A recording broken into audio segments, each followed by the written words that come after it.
Una réplica del Patagotitán majorum, uno de los dinosaurios más grandes del mundo, podrá admirarse en el Museo de Historia Natural de Londres. ¡Qué barbaridad! Bueno, este ejemplar vivió hace más de 100 millones de años en la Patagonia Argentina, en América del Sur. Tenía una longitud de casi 40 metros, es decir, más de 130 pies, desde la nariz hasta la cola. ¿Qué tal? ¡Qué barbaridad! Así comenzamos.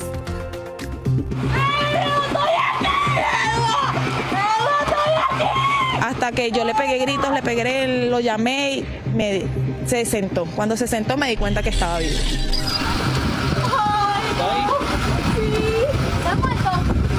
Conoceremos la historia de Bianca Infante, venezolana de 31 años, quien se ha convertido en uno de los rostros del incendio en la estación migratoria de Ciudad Juárez, que dejó 39 muertos. Es más fácil seguir allá que regresarnos al país, a un país donde no tenemos nada. Los animales son compañeros de planeta, son seres sintientes y que tienen derechos. En el centro de México existe un santuario para aves que está en riesgo de desaparecer. Las principales afectadas son especies bajo protección. Tendremos el panorama. Porque estás trabajando con vida. No puedes clausurarlo poniendo en riesgo la salud y el bienestar. Habiéndose agotado los asuntos del orden del día, se levanta la sesión. Larga vida al INE y a la democracia mexicana. Además, hablaremos de los perfiles de los nuevos consejeros del Instituto Nacional Electoral. Rendirán protesta ante el Consejo General del Instituto Nacional Electoral en sesión. El taco para el bajón es cuando vienes de la peda, le ponen bastante picante. Y uno de los manjares más populares en México son los tacos. Y este 31 de marzo, en su día, les contaremos sobre su origen y algunas variedades que existen. Está bien rico.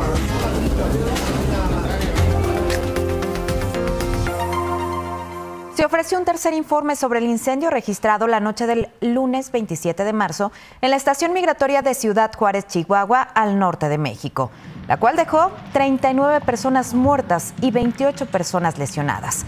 La titular de la Secretaría de Seguridad y Protección Ciudadana, Rosa Isela Rodríguez, dio a conocer que 4 personas ya fueron dadas de alta. 24 continúan bajo atención médica en 3 hospitales. A Ciudad Juárez arribó el secretario de Salud, Jorge Alcocer, el director del Instituto Mexicano del Seguro Social, Zoé Robledo, y del Instituto de Seguridad y Servicios Sociales de los Trabajadores del Estado, ISSSTE, Pedro Centeno, además del subsecretario de Seguridad, Luis Rodríguez Bucio, para dar seguimiento a las personas hospitalizadas. Personal de Relaciones Exteriores de la Comisión Ejecutiva de Atención a Víctimas de la Secretaría de Seguridad y de la Fiscalía General de la República entablaron mesas de trabajo con cónsules de El Salvador, Honduras, Guatemala, Colombia y Venezuela para identificar oficialmente a los fallecidos. Por cierto, el presidente de México, Andrés Manuel López Obrador, llegó a Ciudad Juárez para atender la situación. Rosa Isela Rodríguez, secretaria de Seguridad, también habló del futuro de la estancia provisional de Ciudad Juárez. Que se ha tomado la determinación de suspender desde ya y de forma definitiva la operación de la estación migratoria de Ciudad Juárez, Chihuahua, por lo que las personas migrantes albergadas ahí se trasladarán al Centro Integrador para el Migrante Leona Vicario. Reiteramos la indignación y el dolor que genera para el gobierno de México este tipo de hechos. Nuestra política es de cero impunidad, cero corrupción y cero complicidad. En esta conferencia, Sara Irene Herrerías, titular de la Fiscalía Especializada en Derechos Humanos de la Fiscalía General de la República, habló de la situación de las 5 personas detenidas por estos hechos, entre ellas Jason, el migrante que supuestamente inició el incendio. Que las y los agentes del Ministerio Público de esta Fiscalía General de la República se presentaron el día de ayer a la celebración de dicha audiencia para la formulación de imputación y vinculación a proceso en contra de Rodolfo NN, Gloria NN, Daniel NN, Jason NN y Alan NN, quienes se acogieron a la ampliación del plazo constitucional y por ello se fijó para la continuación de la audiencia el día martes 4 de abril a las 7 de la mañana. Rosa Isela Rodríguez dio a conocer que la empresa Grupo de Seguridad Privada CAMSA S.A.D.C.B. obtuvo un contrato por adjudicación directa para operar en 23 estados de México. Su contrato tenía una vigencia del 31 de diciembre del 2023 con un monto mínimo de 76 millones de pesos y un máximo de 190 millones. Este será rescindido y se le notificó también que incurrió en varias omisiones. Entre ellas destacan las siguientes. Ofrecer servicios diferentes a los autorizados y bajo el nombre de Grupo TANC Seguridad Privada Profesional. A pesar de no tener permiso de portación de armas, ofrecía tareas de seguridad con escoltas armados.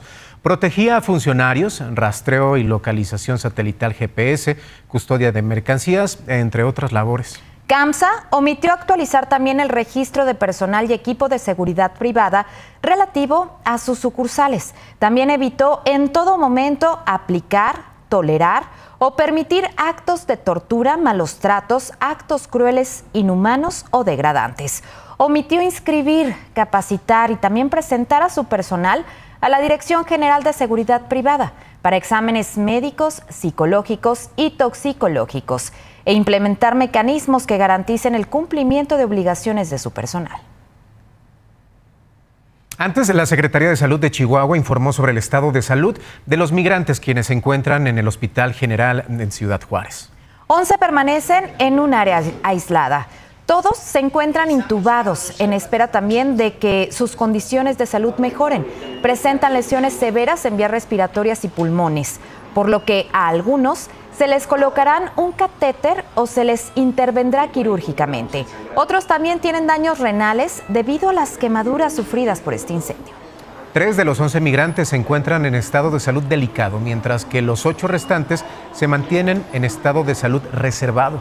5 de los migrantes hospitalizados son de Guatemala, 4 de Honduras, 1 de Venezuela y 1 más de El Salvador. Y en este momento nos enlazamos con Francisco Santana, quien tiene más información de lo que ocurre en la frontera de Ciudad Juárez, Chihuahua. Te saludamos con gusto, Francisco. Adelante con la información. Eli, Alex, para todos muy buenas tardes. Y yo creo que no es necesario que le pongamos un calificativo, pero después de tantos años de cubrir las movilizaciones y las migraciones, bien podríamos decir que sí es una crisis humanitaria. Y esta crisis humanitaria ha ido escalando, sobre todo a partir del lunes para acá. A pesar de que muchos de los migrantes no se conocen más que por un hola y un adiós, forman parte de una comunidad en la que se abrazan, en la que sufren sus mismos problemas, en las que batallan para conseguir agua, para conseguir comida o donde dormir. Y toda esta crisis humanitaria en algún momento puede también complicarse si se mezcla con, por ejemplo, grupos delictivos o con gente que no tiene mucho que hacer. Pero hasta ahorita lo que sí te puedo decir es que aquí afuera de la estación migratoria se convocó para una conferencia de prensa a las 3 de la tarde. Estamos en espera de que esto suceda para ver cuál es el punto de vista de los migrantes, porque sin duda el hecho de que 38 de ellos aquí hayan perecido, hayan muerto, uno más en el hospital y las condiciones tan críticas que mantienen los hospitalizados es una situación que les preocupa y que por eso van a movilizarse y que también van a dar esta conferencia de prensa. Y por otra parte, déjame mostrarte en vivo imágenes de 8,5 kilómetros de donde nos encontramos. Se trata de la puerta número 36. Ahí los migrantes caminaron ayer esta distancia, 8,5 kilómetros, que más o menos sería como de la estación Tasqueña al Zócalo, para llegar precisamente a esa puerta, porque el rumor de que ahí podrían entrar y estar legalmente en Estados Unidos se corrió como si fuera pólvora encendida y por eso estuvieron allá. Pero después de varios días vamos a ver lo que dijo uno de los agentes de la policía de la frontera aquí en Estados Unidos en español y lo subieron en su cuenta de Twitter. Vamos a ver lo que dice este agente. La patrulla fronteriza de los Estados Unidos quiere recordar a los migrantes que la frontera no está abierta para aquellos sin autorización o una base legal para ingresar. El título 42 permanece vigente, como lo ha establecido una orden de la Corte Suprema, como una orden de salud pública. Las personas y familias que intenten ingresar ilegalmente a los Estados Unidos continuarán siendo expulsadas a México o a su país de origen. Aquellos migrantes que no pueden ser expulsados bajo el título 42 y no tienen una base legal para permanecer en los Estados Unidos serán colocados en procedimientos de deportación bajo el título 8. La comunidad no debe de escuchar las mentiras de los traficantes, quienes se aprovechan de los migrantes vulnerables poniendo sus vidas en riesgo. La frontera no está abierta y continuaremos haciendo cumplir plenamente nuestras leyes de inmigración. Es que no es fácil entrar a Estados Unidos. Únicamente las personas que tengan un trámite ya iniciado ante las Cortes norteamericanas y una cita sacada a través de Internet son los que podrán ingresar y llevar a cabo estos trámites. Dicho de otra forma, es que no están abiertas las fronteras, no hay paso, y en cuanto los migrantes ingresen al territorio norteamericano, van a ser deportados 8,5 kilómetros hasta llegar a este puente. Te decía hace un ratito, Eli y Alex, que toda esta crisis migratoria se ha escalado, ha estado creciendo muchísimo, y que ojalá que no se contaminara por esto. Esto acaban de ponerlo hoy, y si te das cuenta, pues es algo que dice: ante el olvido, resistencia, jornadas anarquistas contra la militarización. Estoy seguro que hay muchas personas que están en contra de la militarización, pero pues el anarquismo son los actos violentos, es lo que estoy seguro que ninguno de nosotros queremos. Finalmente, aquí queda como un recuerdo espantoso de lo que sucedió. Estas oficinas del Instituto Nacional de Migraciones, el puente fronterizo Lerdo. Aquí el lunes pasado a las 9 de la noche era un caos, 9:30 de la noche, y pues ahora esta estación, por lo que anunció Rosicela Rodríguez, la secretaria de Seguridad Pública y Protección Ciudadana, va a dejar de operar. Estas oficinas van a dejar de operar, y nosotros estamos atentos a esta conferencia, a lo que venga, porque sin duda que es todo un tema la migración en nuestro país. Totalmente, y vemos en este momento las imágenes aéreas de este lugar que se encuentra prácticamente vacío, y el contraste con las imágenes que presentábamos esta semana de los cuerpos en el estacionamiento, de los heridos, de los migrantes quienes también se acercaban para buscar información. Sabemos que algunos viajan solos, pero otros tenían a sus familias, como casos que hemos presentado aquí. Francisco, personal y profesionalmente, ¿qué es lo que más te ha llamado la atención en este hecho?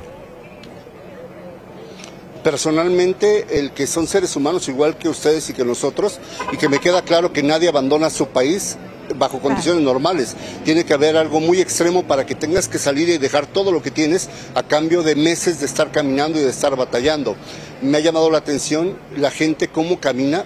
Una anécdota es que antier que estábamos caminando junto con ellos, le dije a Felipe Rangel, que está sosteniendo esta cámara, y lo comenté al aire en un enlace: vamos a acercarnos a una pareja muy joven, dije, de unos 20, 22 años, que cargan un bebé, para mostrarles esta imagen.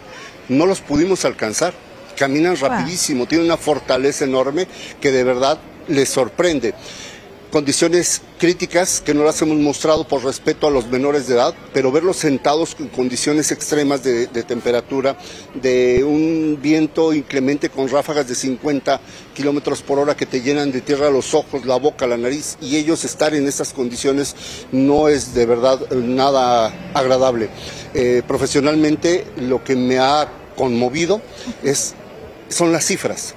Recordarán que en ocasiones anteriores les he reportado, por ejemplo, migraciones masivas donde hablábamos de 14,000 haitianos, donde hablábamos de una caravana madre de 7,000 personas que viajaban hacia diferentes puntos de la frontera, desde Tijuana hasta Matamoros. Bueno, pues si tomamos en cuenta solamente la cifra de este municipio, del municipio de Ciudad Juárez, que apunta que son 3,000 migrantes flotantes cada semana, en un mes tendríamos 12,000 personas.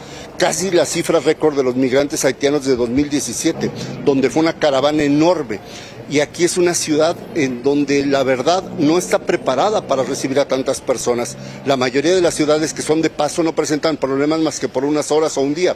Pero esta ciudad, recibiendo tantos migrantes, está colapsada en muchas formas. Y lo que sí es una crisis humanitaria es las atenciones a tantas mujeres, a tantos niños en condiciones extremas, y apenas vamos saliendo del frío. Tenemos calores de 40 grados centígrados, sí. Y por la tarde, en cuanto se oculte el sol, se cae el termómetro, y pues no es de verdad algo muy agradable que reportar. Esta estancia va a dejar de operar, la frontera no está abierta y se está aún a la espera de esta conferencia de prensa para saber las exigencias y por supuesto también el sentir de los migrantes. Francisco Santana, como siempre, muchísimas gracias por tu reporte. Gracias, déjame comentarte rápidamente algo. Hicimos una nota ayer donde los testimonios de los bomberos fueron contundentes. Iba pasando por la calle de atrás uno de los capitanes del heroico cuerpo de bomberos de aquí de Ciudad Juárez cuando observó humo. Inmediatamente activó los protocolos de emergencia y sus tiempos de respuesta fueron de 3 a 4 minutos. Pero si él no hubiera pasado por aquí, los migrantes no tenían cómo llamar al 911. Hubiera sido otro panorama y la historia hubiera sido diferente. No hubieran sido 38, 39 con el que murió en un hospital, ni tampoco los lesionados. La cifra hubiera aumentado si no hubiera sido por la suerte de que pasaba un bombero y fue el que activó los protocolos de emergencia. Y gracias a ese bombero fue que esta cifra no aumentó más. Muchísimas gracias, Francisco. Un abrazo. Buen día para todos. Buena tarde. Una imagen que le ha dado la vuelta al mundo sobre este incendio fue la de Biangli Infante, una joven venezolana que lloraba y también golpeaba la ambulancia que estaba por trasladar a su esposo, Edward Carballo. Y nuestros compañeros Jafet Tirado y Joel de la Cueva platicaron con ella.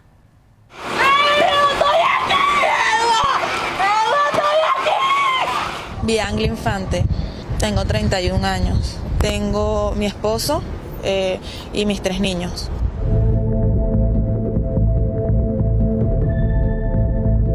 Él me dice que llegaron los bomberos y ellos fueron los que le abrieron la puerta. Él me dice que ya cuando a él lo sacan, ya él estaba consciente adentro en el baño. Ya cuando lo sacan, me imagino que cuando agarró aire, ya se desvanece. Es cuando lo veo yo en la ambulancia acostado sin moverse. Pues.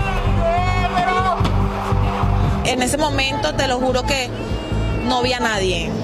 Yo no vi absolutamente, yo no sé en qué momento me grabaron, yo no sé en qué momento llegó tanto periodista. Yo lo que veía era a mi hijo al lado, pegándole a la ambulancia, gritando, y yo pegando gritos. Quería ser famosa, pero no de esta manera. Mi esposo tiene 26 años, él trabajaba de delivery en Venezuela. Salí el 6 de octubre del año pasado. Y llegué a Tapachula el 1 de noviembre. Aquí a Ciudad Juárez llegué el 28 de diciembre. ¿Qué viene? Mi meta que está por cumplirse, que es que ellos tengan lo que yo les prometí. ¿Qué les prometiste? Un mejor futuro.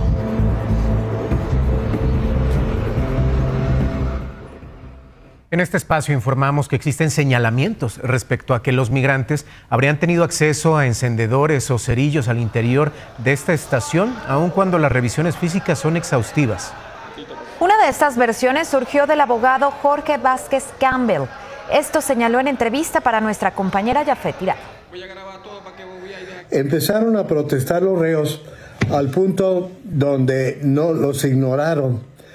Les dio tanto coraje que alguno de ellos se las ingenió para que uno de los guardias de seguridad le diera un cigarro y un cerillo para, según él, déjame fumar y te doy una feria, le prometió, no sé, pero logró el refugiado obtener un medio para iniciar un incendio.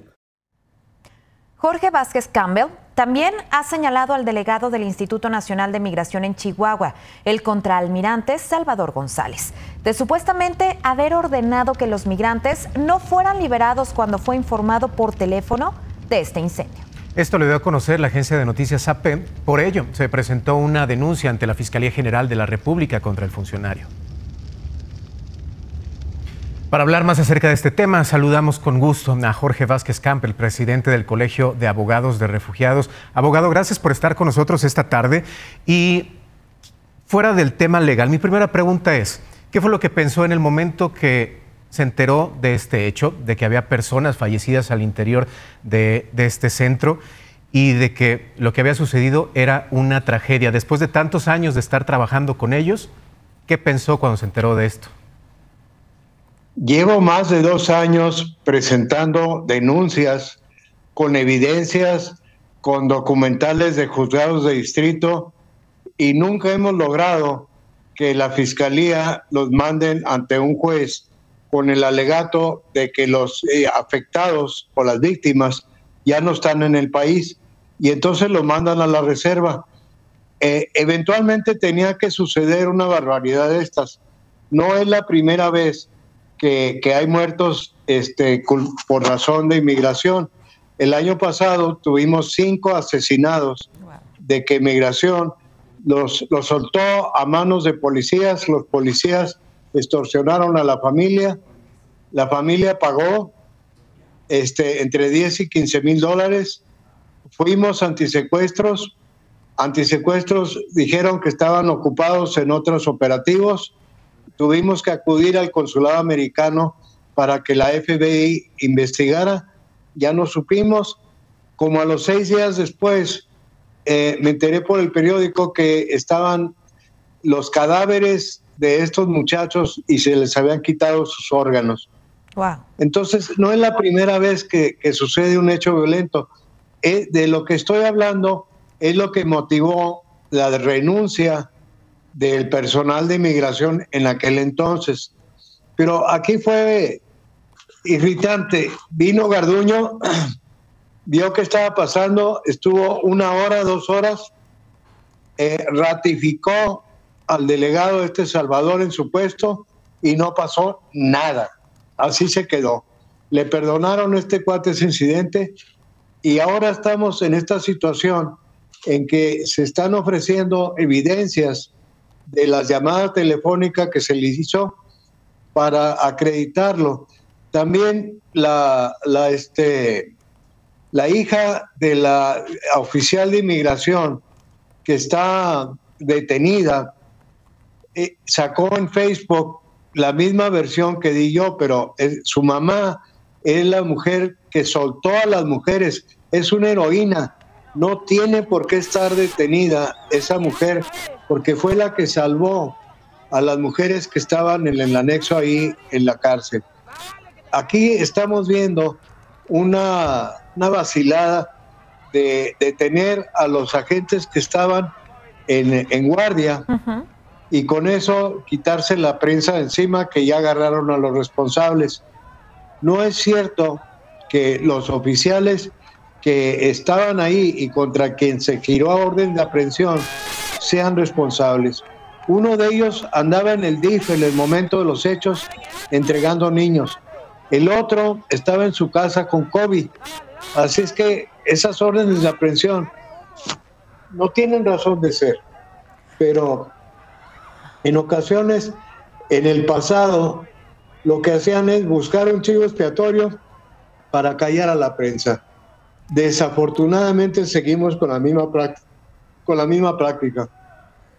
Abogado, es lo que comenta, no es la primera vez que sucede un hecho violento, impunidad, negligencia, extorsión, robo de órganos contra las personas migrantes. Y en este caso también vimos que perdieron la vida 39 migrantes. ¿Cuál es el proceso a seguir ante ello?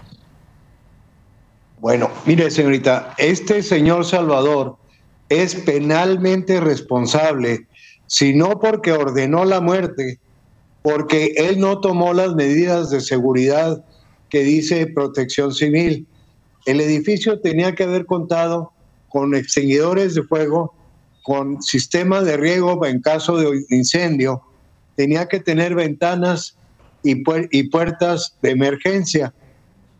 El incumplimiento de estas normas y tener ahí en una sola ocasión a más de 180 personas en un día, eso es una violación grave a la seguridad de los internos.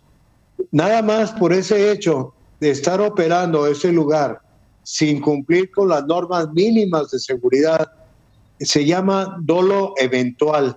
Uh-huh. Cuando una persona no toma las medidas de seguridad y tarde que temprano pasa algo, entonces es responsable criminalmente. En este caso no hay excusa. Si dicen, no, están mintiendo, él no ordenó por teléfono. Bueno, él es responsable criminalmente por dolo eventual de no haber tomado las medidas necesarias para que se cumplieran los requisitos de seguridad. Abogado, también se habla de que una de las órdenes de aprehensión es en contra del migrante que inició el fuego. ¿Qué opina acerca de esto? No me consta, no sé. Ahí no te puedo comentar porque aquí hay unos que sobrevivieron y el que les gustó, el más menso lo van a agarrar. Ay, pues de verdad es un caso grave, es violación a los derechos humanos, por supuesto. de muchísimos migrantes, de muchísimas personas, y es un tema que le vamos a dar seguimiento, y por eso, abogado, le agradecemos muchísimo el haber estado hoy con nosotros en esta entrevista. Gracias y buena tarde. Oye, espérame, mija, un momentito. Adelante. En una rueda de prensa le preguntaron al secretario de Gobernación si iba a ordenar la renuncia y consignación de Francisco Gallardo. Sí. Allí en esa entrevista, el secretario de Gobernación dijo, no, vamos a ver qué pasa con la investigación. O sea, lo están protegiendo a este señor del comisionado de Migración de una manera absurda. Ya en esa declaración que hizo el secretario de Gobernación, ya nos dio la pauta. Este individuo va a seguir ahí haciendo de las suyas. Lo que dicen los migrantes, las familias de los migrantes es que quieren justicia, y esperemos de verdad que esto ocurra, abogado. Gracias. Buena tarde. Gracias. En este contexto, la Secretaría de Relaciones Exteriores anunció que se activó un grupo de acción inmediata para atender el caso de migrantes en Ciudad Juárez.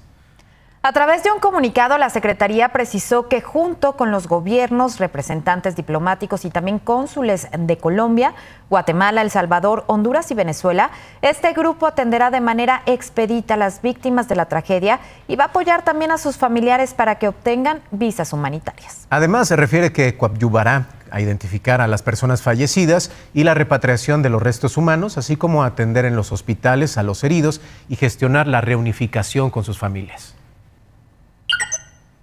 N+ Focus, la unidad de periodismo de investigación de N+, presentó Si no pagas, no pasas, un reportaje sobre las redes de corrupción al interior del Instituto Nacional de Migración y cómo sus funcionarios también lucran con millones de migrantes, convirtiendo a México en un infierno para los más vulnerables. Está disponible ya a través de ViX y a través de nmas.com.mx. Me dijeron que les enviara mi pasaporte para poder mirar en el sistema. Dependiendo el problema que tuviera con migración, ese sería el costo. Las personas que nosotros recibimos las dejan entrar sin la documentación requerida. No sabía que tenía que pagarle a las mafias de migración para poder entrar a este país. El que no paga, no pasa. Si no pagas, no pasas. Disponible en nmas.com.mx/focus. Es momento de hacer una pequeña pausa, pero al regresar hablaremos de un refugio para aves en el centro de México que está en riesgo de desaparecer. Quédate con nosotros, regresamos con más información.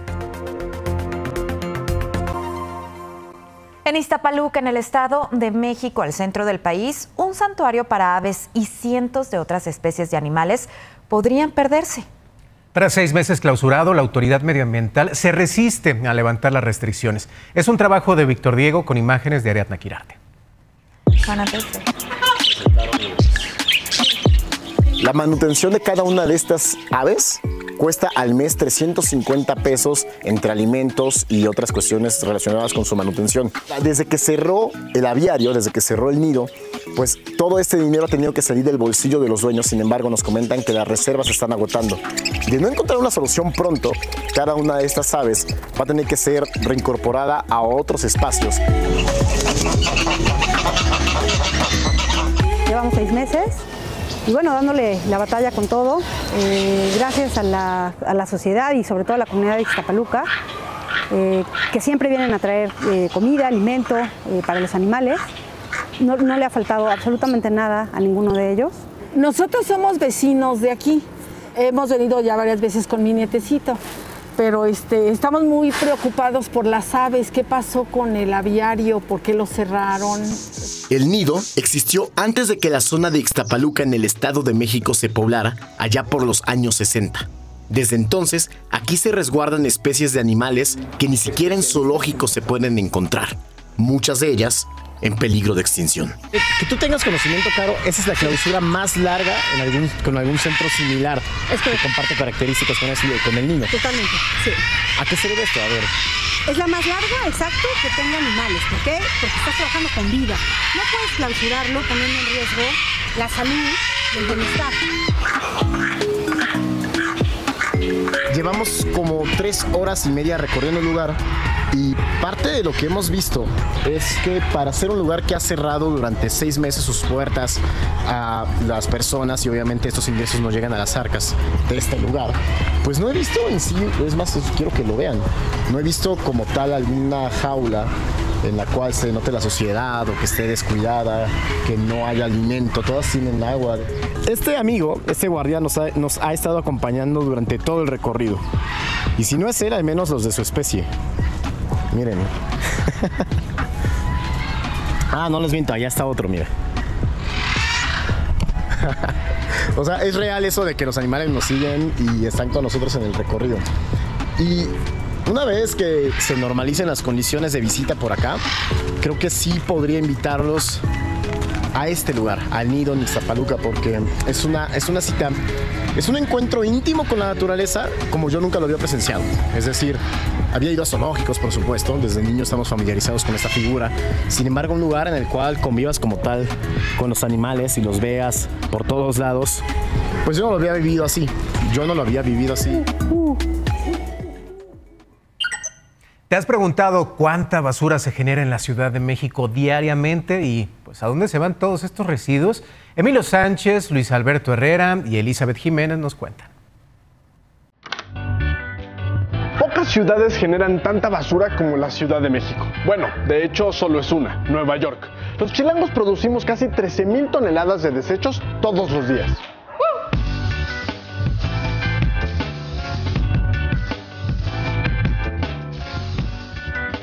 La gran mayoría se va a los rellenos sanitarios, que son terrenos inmensos con mares de basura. Apenas un tercio de lo que tiramos se aprovecha de otras maneras, como en el reciclaje, la producción de composta o de combustibles alternos.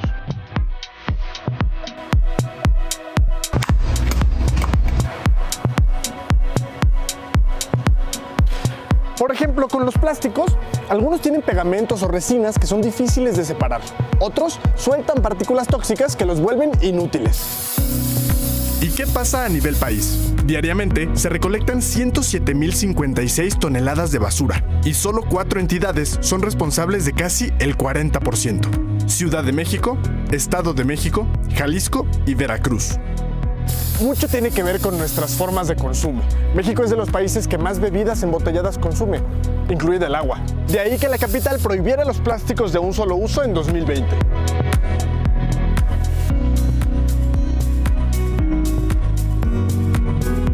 Aunque parezca que el problema es individual, en realidad es colectivo. Organízate con tu comunidad, tu escuela o tu lugar de trabajo. ¿Qué están haciendo con su basura?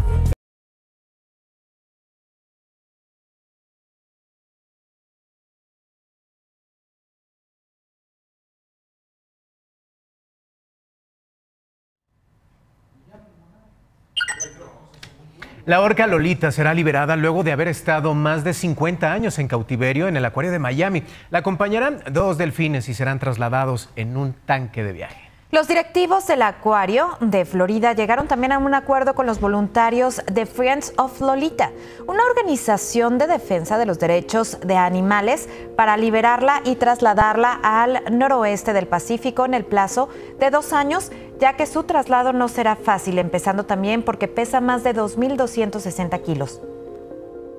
Desde 2022 no actúa en espectáculos, pero vive en un tanque que mide unos 25 metros de largo. Estamos hablando de unos 82 pies. Hacemos una pausa, pero al regresar hablaremos de la selección de los nuevos consejeros en el Instituto Nacional Electoral. Ya volvemos.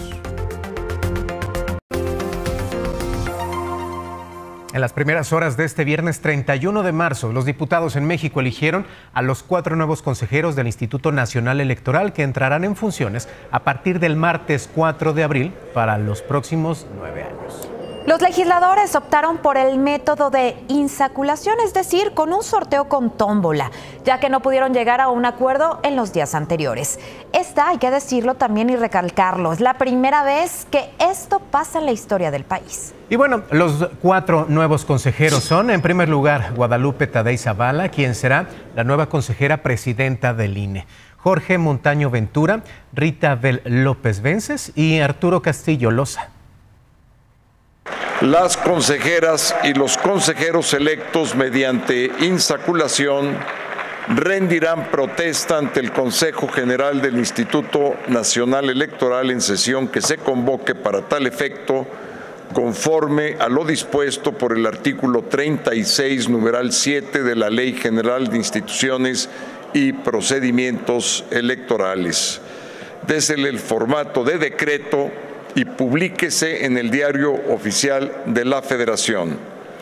Comuníquese a la Suprema Corte de Justicia de la Nación, al Instituto Nacional Electoral y al Tribunal Electoral del Poder Judicial de la Federación. Caminos para que fuera encausado. Ese espíritu no es otro que la Horas antes, entre lágrimas y aplausos, se despidieron las y los consejeros del Instituto Nacional Electoral. Las y los representantes de partidos políticos, junto con el resto del Consejo General, reconocieron el trabajo del consejero presidente Lorenzo Córdoba, la consejera Adriana Favela y los consejeros Ciro Murayama y José Roberto Ruiz, quienes dejarán el cargo a partir del 3 de abril. Y bueno, para hablar más sobre este proceso y también sobre los perfiles de los consejeros del Instituto Nacional Electoral, saludamos con gusto a Juan Ortiz, director de Lupa Legislativa, quien de seguro pues no ha dormido mucho trabajo en la Cámara de Diputados. Juan, buenas tardes. Y antes de analizar estos perfiles, también es importante, Juan, hablar sobre el proceso de selección. Fue por insaculación y esta es la primera vez que ocurre. ¿Qué pasa con estos acuerdos? ¿Qué pasa también con el trabajo anterior que se hizo y pues no hubo un acuerdo?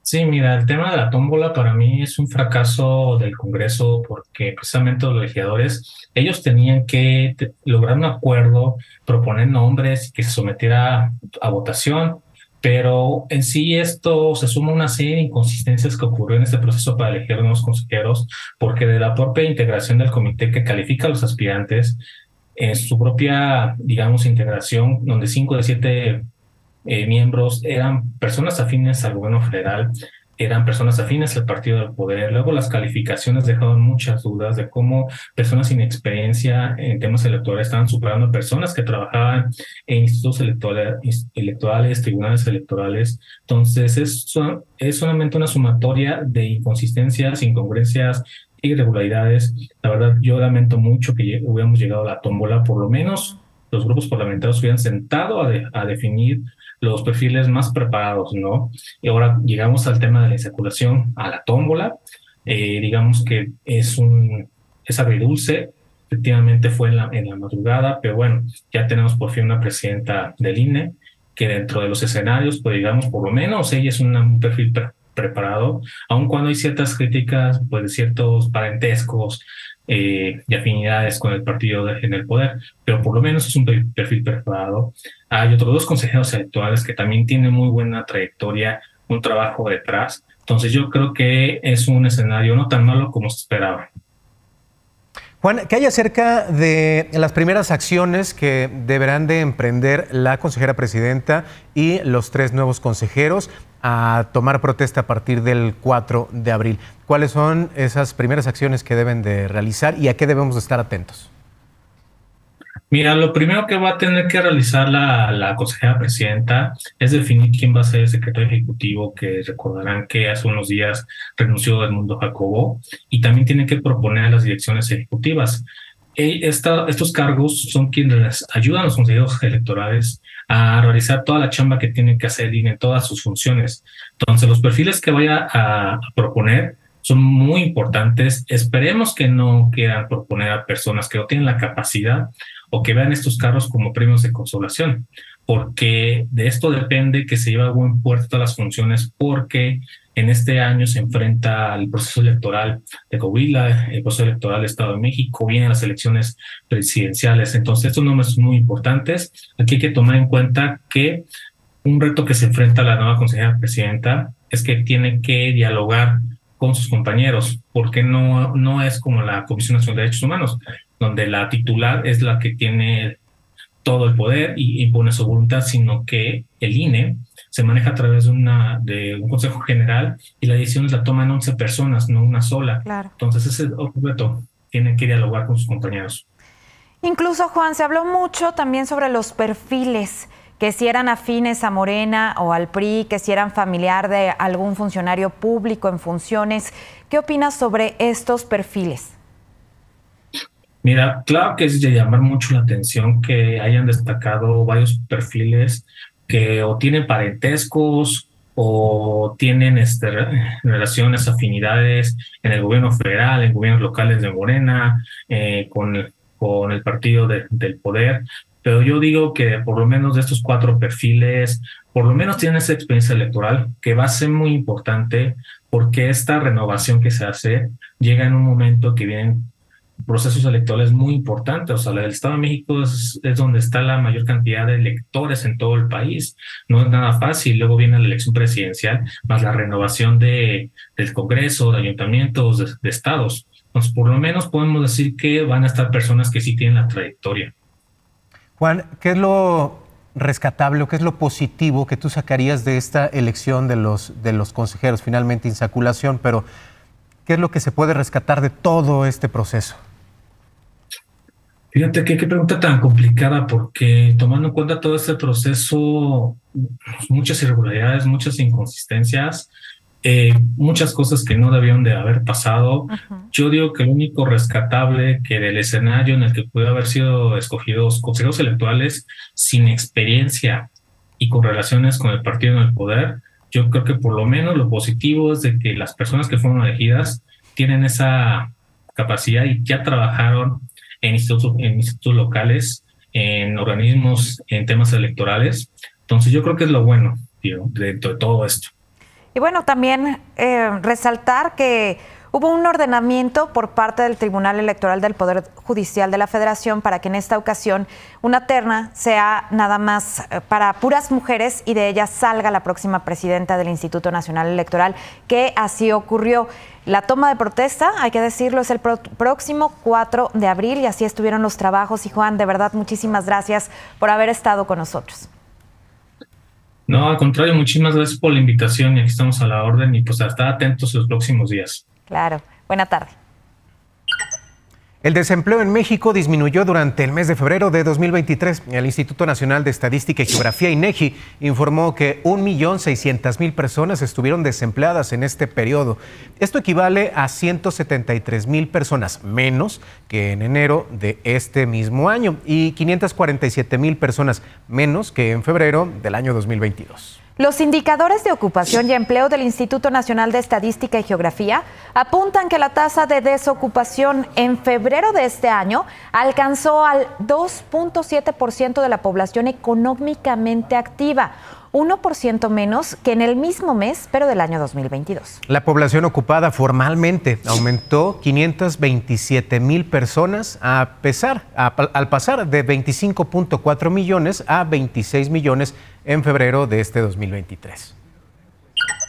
Oigan, llegamos al año 1 de ser N+. Continuamos evolucionando para llevarte la información de manera inmediata, objetiva y veraz. El número 1, N+.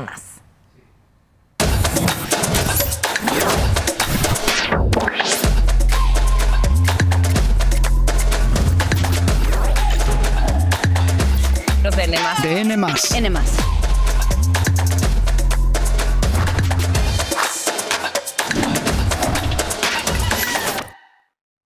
Sol y playa suenan bien, pero ¿qué tal si le ponemos un poco más de acción? Por ejemplo, unos esquí en el mar. Hace más de 60 años, esta escena era algo clásico en el puerto de Acapulco, en el Pacífico mexicano. Isaac Flores nos cuenta. El esquí acuático es un deporte extremo que floreció en la época dorada de Acapulco y que actualmente busca volver a ser un atractivo turístico en el puerto. Estamos hablando de que en los años 50, en la época de oro de Acapulco, y en los años 80, el esquí es ícono como lo es la quebrada. En aquellos entonces, cuando venían grandes figuras de Hollywood, ese turismo extranjero, el turismo nacional, buscaba el show de esquí. Nace el esquí aquí en Playa Manzanillo, que es el Paseo del Pescador, era el club de esquí. Se hicieron de los años 50, hicieron torneos mundiales, dio a conocer a Acapulco en aquel tiempo. Fue el show de esquí antes que la quebrada. Los jóvenes locales de ese entonces se consagraron como pioneros de las acrobacias en el mar y hoy esa vieja guardia son instructores que transmiten sus conocimientos. Quedé yo de la escuela de ellos enseñando este show de esquí de los 80, que hicimos un buen show y seguimos luchando para enseñar a esta nueva generación del esquí acuático que quede obviamente para esta acción del turismo. Para practicarlo se necesita valor y ganas de emociones fuertes. Inicié en febrero del 2019 y lo emocionante de aquí, que bueno, si te gusta mucho el mar, es un deporte adecuado para ti, te diviertes en las prácticas, más cuando vas empezando. Aunque el esquí acuático ha perdido popularidad en este centro turístico, aún permanecen academias y asociaciones que se encargan de que las nuevas generaciones lo sigan practicando. Y aquí se les enseña todo, se les enseña a nadar, se les enseña gimnasia, se les enseña porro y se les enseña a esquiar. Oigan, y si ustedes están planeando visitar alguna playa durante las vacaciones de Semana Santa, que me inviten primero, no se crean, que inician este 31 de marzo, tengan y pongan muchísima atención, porque la Comisión Federal para la Protección contra Riesgos Sanitarios publicó los resultados de un estudio realizado al agua de mar de 17 estados costeros en México. A nivel nacional se analizaron 2.152 muestras en busca de enterococos. Es una bacteria relacionada con enfermedades como infección en vías urinarias y meningitis, entre otras. De las 289 playas monitoreadas, 286 se consideran aptas para uso recreativo. Las playas que resultaron reprobadas se encuentran en Baja California, al norte de México, y son las siguientes: Rosarito y Playa de Tijuana 1 y 2.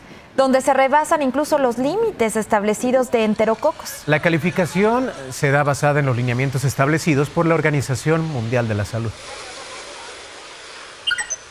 Y ya es viernes y como cada semana nuestro compañero Fernando García nos recomienda qué podemos hacer este fin de semana.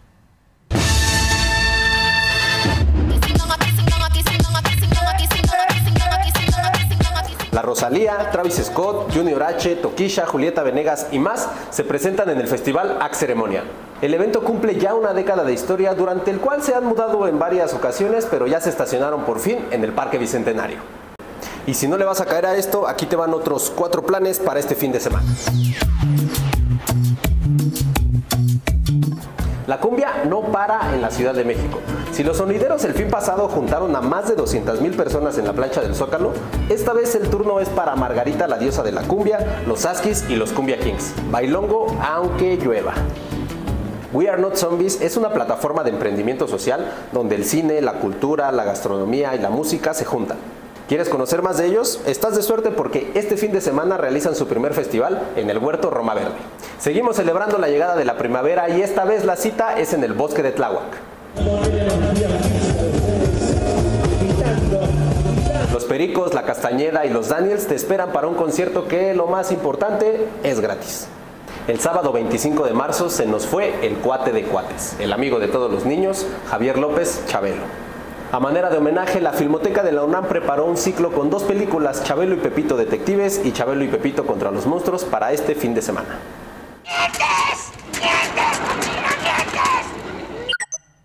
El taco es el alimento más popular de México y aunque para muchos amerita que sea celebrado todos los días, este viernes 31 de marzo es cuando se conmemora el Día del Taco en el país. ¡Feliz día! Y este platillo tiene su origen en la época prehispánica. Se dice incluso que el emperador Moctezuma utilizaba tortillas para sostener su comida, formando algo parecido al taco.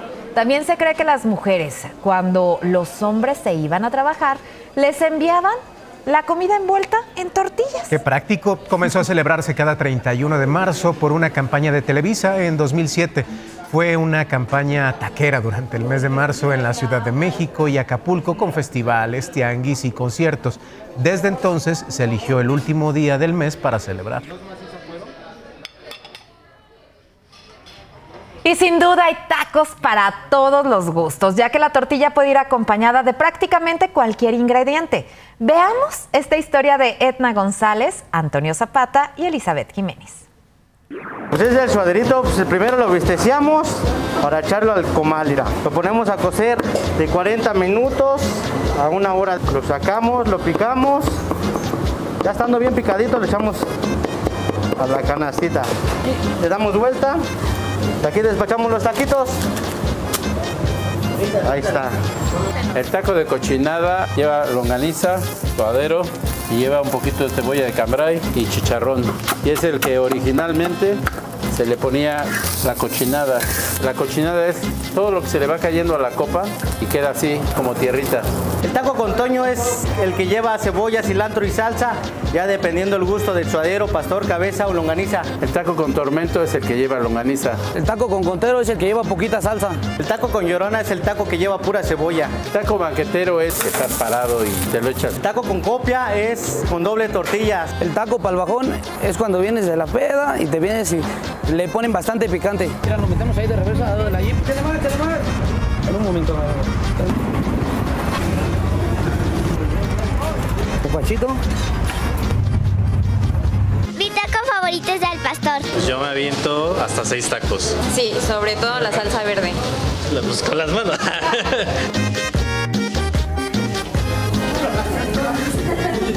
Está bien rico. Eso no es justo.